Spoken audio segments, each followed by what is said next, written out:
Esta é a nossa terceira semana de aula. Estamos na nossa sexta aula, que tem como tema busca por sentido, erros que cometemos, parte 1. Para que vocês possam acompanhar essa aula e a próxima, vocês devem ler as páginas 7, 8 e 9 do capítulo Ciência Psicológica, que foi disponibilizado o link para vocês na plataforma Moodle, na nossa sala de aula. Nas páginas 7, 8 e 9, vocês têm um conjunto de informações que são estratégias para a gente utilizar para compreender falhas ou, como esses autores se referem, tendenciosidades do pensamento. Páginas 7, 8 e 9, é de lá que eu vou tirar uma série de informações e que serão fundamentais para que a gente possa empreender aqui um raciocínio analítico sobre o nosso próprio pensamento, sobre o pensamento das outras pessoas, sobre os nossos comportamentos e o modo como nós lidamos na tentativa de compreender esse mundo que nos rodeia. A nossa mente está constantemente analisando e tentando dar sentido a toda a informação que recebemos. Essas tentativas geralmente resultam em conclusões relevantes e corretas. Algumas vezes, porém, interpretamos as coisas de modo errado. Podemos, de um modo geral, reconhecer duas tendências comportamentais quando tentamos dar sentido ao mundo, quando tentamos compreender as experiências do mundo, quando tentamos compreender o próprio pensamento, o nosso próprio pensamento e o pensamento das outras pessoas. Primeira atitude comportamental: nós enxergamos padrões que na realidade não existem. Nós olhamos as nuvens e vemos imagens nelas: palhaços, faces humanas, cavalos, cães, gatos, passarinhos, aquilo que vier à nossa mente. Nós tocamos uma música ao contrário em um disco, um LP, e ouvimos mensagens satânicas contidas. É como se alguma coisa tivesse contido ali, eu sou contida ali, eu sou capaz de reconhecer isso. E a gente mistifica, portanto, a realidade. Segunda atitude comportamental, segunda tendência comportamental. Muitas vezes enxergamos aquilo que queremos ver e falhamos em perceber as coisas que não se ajustam às nossas expectativas. Nós buscamos, portanto, confirmar aquilo que esperamos ver ou desejar ser real, desejar ser verdadeiro. Nossos estereótipos sobre as pessoas moldam as nossas expectativas sobre elas. Interpretamos os seus comportamentos, os comportamentos das outras pessoas, de um modo que possa confirmar este nosso estereótipo. Eu quero acreditar que alguém é de uma determinada forma e passo apenas a observar comportamentos ou sinais delas que indiquem ou que confirmem aquilo que eu espero, que eu desejo, que eu muitas vezes exijo que a pessoa seja, que ela de fato possa ser em uma possível essência pessoal, em uma essência dela. Iremos agora explorar algumas dessas tendenciosidades do nosso pensamento.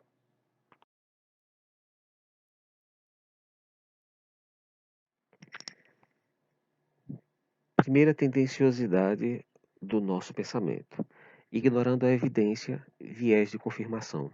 Acreditar em tudo que eu penso e considero como sendo o que é verdadeiro e o que é real. As pessoas mostram uma forte tendência a dar muita importância à evidência que sustenta suas crenças. Tendem a subestimar as evidências que não correspondem àquilo que acreditam. Valorizar, respeitar e aceitar estudos científicos que confirmam o que eu penso. Desvalorizar, rejeitar e procurar defeitos em estudos científicos que contrariam o que eu penso. Quando eu passo a ignorar a evidência, eu passo apenas a selecionar a informação na realidade que confirma o meu pensamento. Se eu ignoro evidências que podem pôr em questão aquilo que eu penso, aquilo que eu sinto, aquilo que eu avalio como sendo verdadeiro e real, eu passo a interpretar de maneira inadequada os sinais que a realidade me lançam e me apresentam.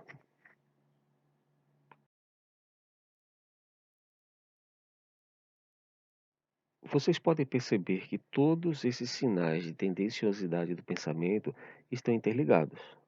Eles de algum modo se complementam. B. falhando em julgar corretamente a credibilidade da fonte. Em quem você pode confiar? Todos os dias nós somos assediados por informações novas. Os especialistas devem ser capazes de justificar suas alegações, afirmações e argumentos. Eles não devem apenas fornecer evidências que confirmem o nosso pensamento. Especialistas em diversas áreas do conhecimento, eles devem ser capazes de demonstrar contradições na realidade. E nós devemos ser capazes de perceber contradições em nosso pensamento quando ouvimos especialistas. Apelos de autoridade diferem de argumentos de autoridade em determinado assunto. Dizer que posso falar simplesmente porque ocupo um cargo importante, isso não faz de mim alguém capaz de explicar com competência fenômenos da realidade. Eu preciso imediatamente, após dizer que posso me apresentar como autoridade, como especialista em determinada área do conhecimento, argumentos, evidências e capacidade analítica de demonstrar que explicações sobre o fenômeno são válidas e são coerentes com esse mesmo fenômeno, com determinada teoria, um determinado método e possíveis análises que sejam produzidas com aplicação dessas referências. O pensamento crítico exige que examinemos as fontes de informações que recebemos.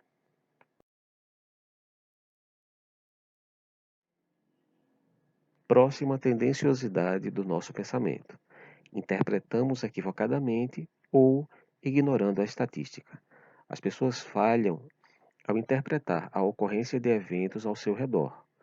Acreditar que seu tio, mesmo fumando há mais de 40 anos, está bem, pode te fazer concluir que não há relação entre tabagismo e câncer. Esta relação é falsa. Dados estatísticos servem para verificar a probabilidade de eventos ocorrerem devido ao acaso. A probabilidade de pessoas que consomem tabaco, que fazem uso de tabaco, que fumam tabaco, terem maiores chances de desenvolver algum tipo de câncer.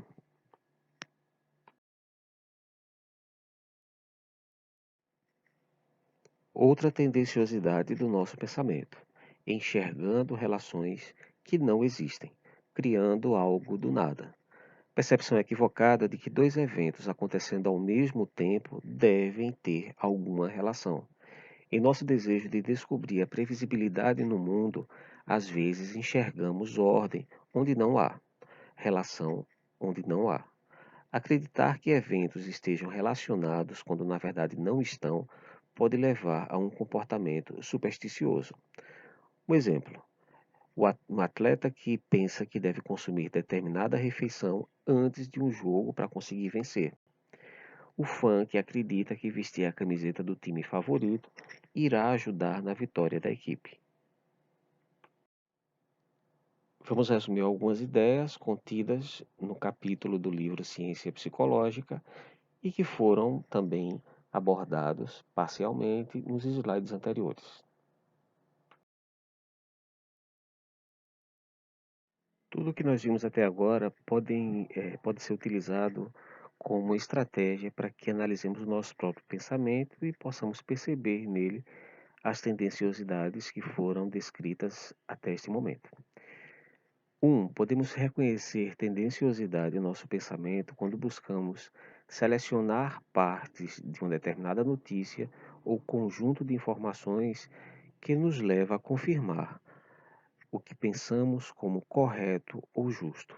Exemplificando, pessoas com certas crenças políticas podem visitar somente websites que são consistentes com tais crenças e ignorar outros websites que podem trazer informações importantes para uma leitura mais aprofundada e rigorosa e bem fundamentada da realidade.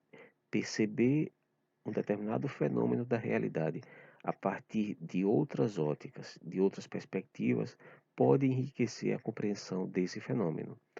2. As pessoas mostram memória seletiva, tendendo a lembrar melhor a informação que sustenta suas crenças e, por consequência, esquecer elementos que possam contradizer aquilo que suas crenças defendem e promovem. O pensamento crítico exige que examinemos as fontes da informação. Ter pensamento crítico não implica em ser adepto ou adotar um pensamento ideológico de direita ou de esquerda. Ter pensamento crítico significa ser capaz de perceber incoerências e fragilidades nos argumentos que estamos utilizando e nos argumentos proferidos pelas outras pessoas. As análises estatísticas nos falam de probabilidades de ocorrência de eventos no mundo real. Os dados não servem para confirmar o que nós desejaríamos que acontecessem no mundo real. Ter pensamento crítico significa e exige de nós lidarmos com nossas frustrações. Nem sempre o que eu desejo que ocorra vai de fato ocorrer. Nem sempre o que eu desejo que ocorra tem maior probabilidade de ocorrência no mundo real. A ciência não serve para confirmar os nossos desejos e o que eles sinalizam. Encarar a realidade, portanto, pode ser bem frustrante.